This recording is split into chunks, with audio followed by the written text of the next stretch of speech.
Later, because you're hosting NFL Live with Teddy Bruschi. We heard rumor on the street. Yes, tune in and see the train wreck that is Teddy and I hosting NFL Live together. I'm sure it's very tough for you guys to sit there and talk football. I believe in you, man. I believe in you. I expect great things from you and Teddy. Yeah. I mean, everybody looking at you saying, "Oh, we happy, Stinking, and Teddy, they're gonna do great. Oh, good luck, guys."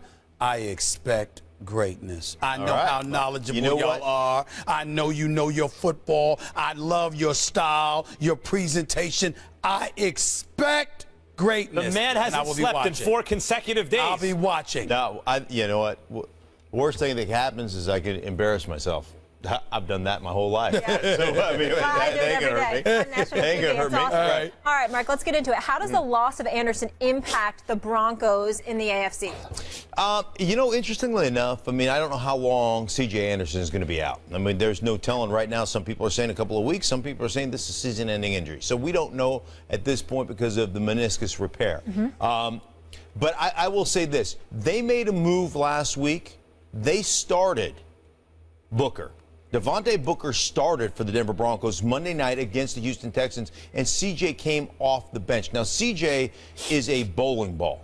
As Trey Wingle likes to say, a bowling ball of butcher knives, right? He is a guy that can move the pocket. He's a guy that's got a lot of muscle in his forehead. He'll tattoo you with that stuff. He has been inconsistent over the course of his career. But I'm telling you, Devontae Booker got an opportunity to start. He came in there on Monday night, and that guy played like he had a rocket up his can. I mean, he was going. He was coming off the ball.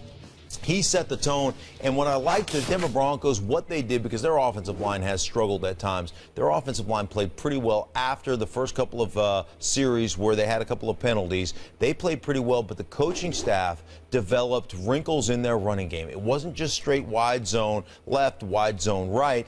It was counter. It was power. It was pitch strong. It was toss weak. So they basically implemented other things to take some pressure off that offensive line. And Booker was tremendous outside the tackles, basically starting runs outside, having those cutback lanes. So I really don't think it impacts them that much. Let me ask you this question. Broncos are 5-2. Yes. They lost 2 in a row to Atlanta and San Diego. Prior to that, let me throw their victories out at you. Okay. Carolina, ain't the same. Indianapolis Colts, don't get us started. Cincinnati Bengals, nothing to brag about right now. Tampa Bay Buccaneers, that's when they were 4-0. And now they beat Houston. Right. Is it possible that as we look at the Broncos, they may not be what some people think they are because we haven't really seen them extremely tested as of yet? You say what to that? I would say that defensively, even against Atlanta, even against San Diego, they limited. Now, they gave up some big plays, but they limited points.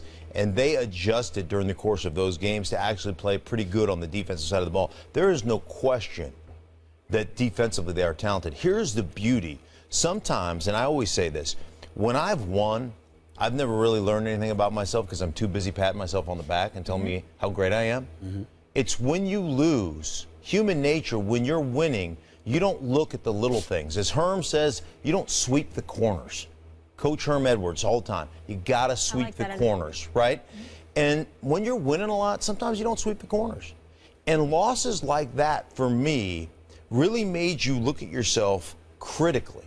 Made you go into a critical mode from looking at what you're doing as a defense, where your weaknesses are, what the blueprint is, and how to adjust to that. And we saw some of those adjustments on Monday night against Houston, albeit not the same type of offensive weaponry of Atlanta or even of San Diego. And what I'm talking about is that inside, being able to match up running backs or tight ends in the middle of the field. San Diego does it well.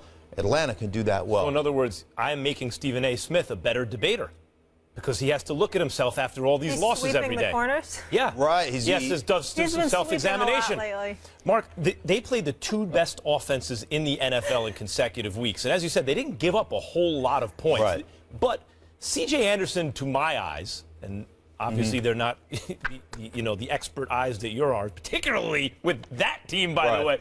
to me, he seems to be a big part of what they do offensively. And when you have a marginal offense with a essentially rookie quarterback, and you're really reliant on your defense, I find usually you lose a running back's not the end of the world, but in their case, couldn't that be a tipping point in the suddenly very competitive AFC West?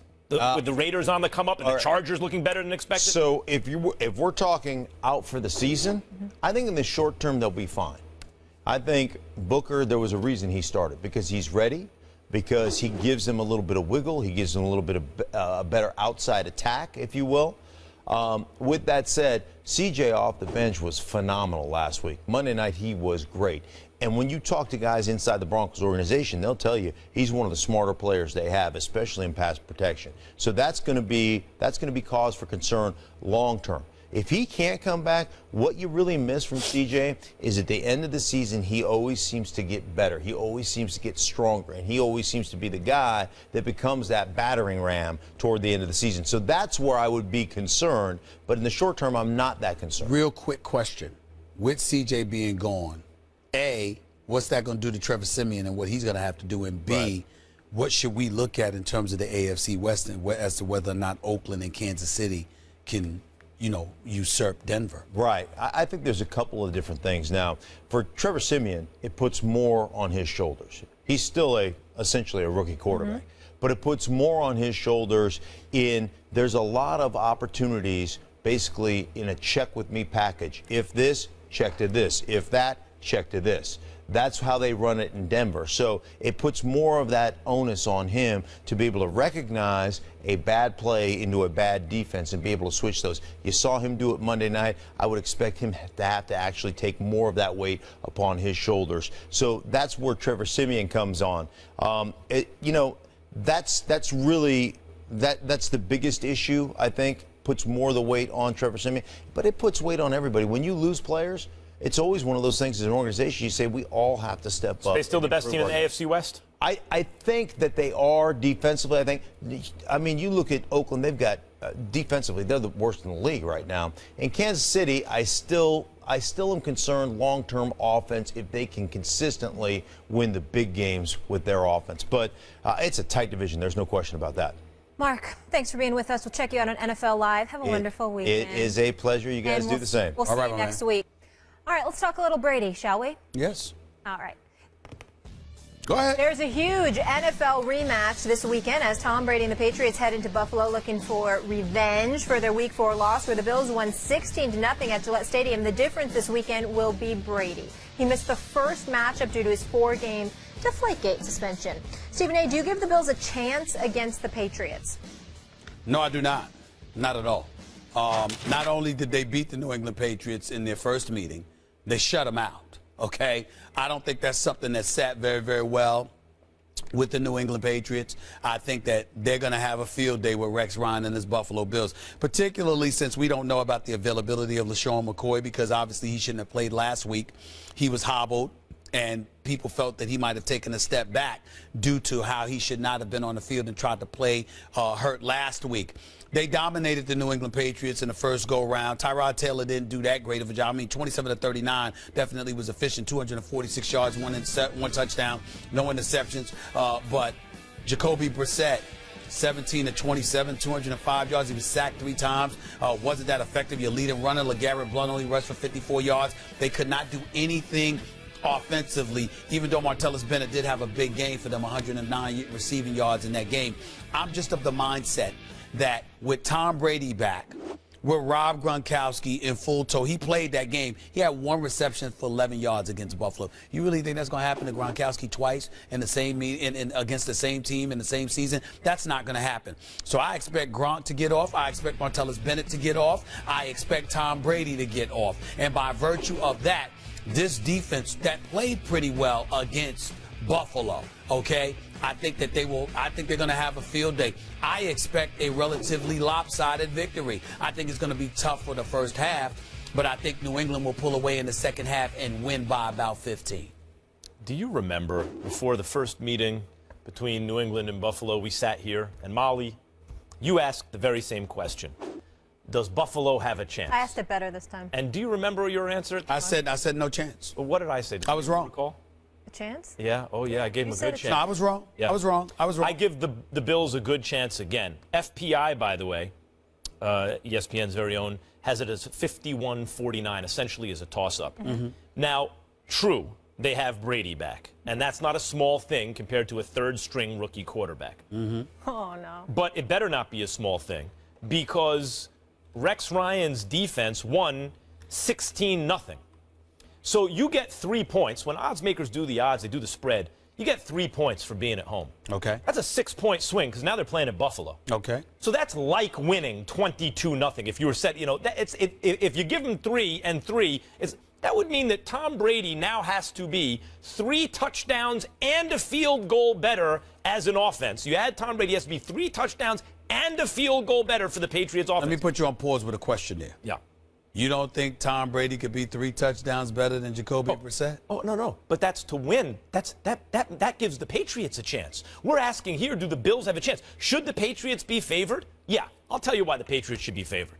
Because Bill Belichick doesn't lose to divisional rivals twice in the same season. Doesn't happen. Okay. You don't shut Bill Belichick Thank you out for making my if you case. play in the division. Thank you for making my case. He will make adjustments. Okay. Sure. I'm touched. Thank you. That's the reason to think that the Patriots, not just that Brady's coming back, because he has a long way to go to beat the Bills if you look at the Patriots offense the first I'm sorry, that's all you got that I didn't mention the coach? You want me to mention the coach too? Well, that's the main reason. I'm just saying, do you want me to go and find out what he orders at Starbucks and make sure he has the right stuff for the morning too? You know why the Bills mention? won the game the first time? It was the defense. It was a team that was rallying around, at the time, an embattled coach, because Stephen A. Smith was on TV practically calling for. In fact, you were calling for Rex. I said I told him he was on. He was on the line. Hot seat. But I said, by the way, let me be. And I told you at the time that a player's coach, where it pays dividends, if the players like him and they feel like he's on the hot seat, they'll play for him. That worked for Gus Bradley last night, huh? No, well, by the way, that's how you know. That's how you know Gus Bradley's actually done this. Exactly. They didn't play for him. Exactly. They did not play for him. They played for Rex Ryan. But I'm saying to you is this.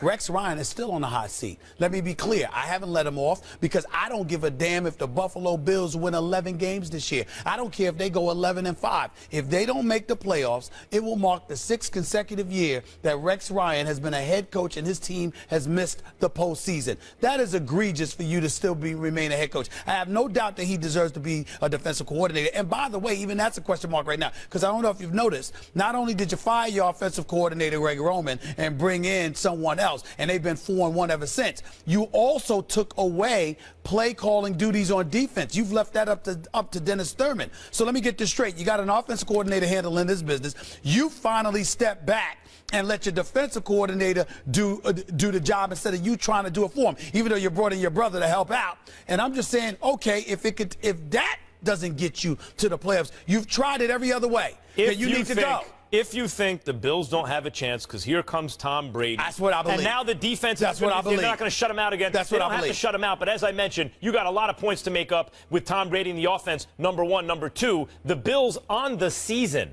are leading the league, number one in the NFL on sacks per attempt. Yeah. Number one. All right. They get to the quarterback against everybody, not just the Patriots. Well, let me say they this. are an elite defense that the Patriots are now facing. Let me make this point for clarification when I say I don't give the Bills a chance. That means under no circumstances am I envisioning a scenario where they will win. I'm not saying that. I'm not saying it's not going to be a tough match, or it can't be tough, or it can't end up being a nail biter, even though I don't believe that.